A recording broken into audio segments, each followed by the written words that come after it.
What's up guys? So, nandito tayo kasama natin si Ate Katie at titikman natin kung ano ang lasa ng Himalayan mulberry. Yan, so ito yun, ito. Ayun naman dami na. So, meron tayong ito, hinog na to, pulang-pula, ayan, pulang-pula na. Ito din oh. Ito, malapit na. Ito, hindi pa masyado, kailangan yung ganito. So, ito muna, tikman natin itong isa, total mahaba naman na. Tapos ito yung tatlo. Sa bukas naman, yan. Tikman natin. So, kailangan natin ito hugasan muna, okay? So, tara, hugasan na natin. Let's go. Hawak ko na. Hugasan na natin. Ikaw. Ayan na po. Inuhugasan na ni Ate Katie. Ang mulberry. Hugasan yung maigi kasi galing yung dito. Doon na nagputulay. Huwag mo yan. Ayan guys, nandito na yung mulberry. So, titikman na natin. Sasabihin mo kung anong lasa. Okay? So, bite ka lang siguro mga ganito. Ikaw muna po. Sige, ako muna. Try natin to.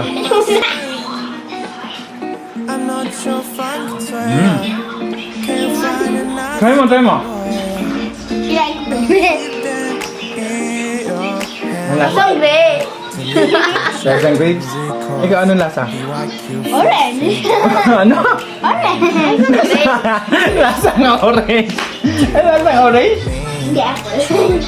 Ako po talaga. Yun guys, first time natin matikman itong mulberry. Patikin pa. Di ano siya, soft siya na parang spongy na manamis-tamis. Blueberry.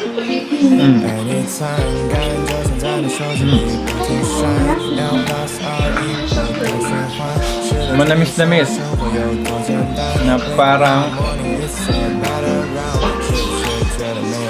ma-fiber din siya. Paubos ko niyan. Yun, Ate Katie. Isa pa. Ganyan na lang. Diba? Na. Okay na po nakadami. Sarap pala eh.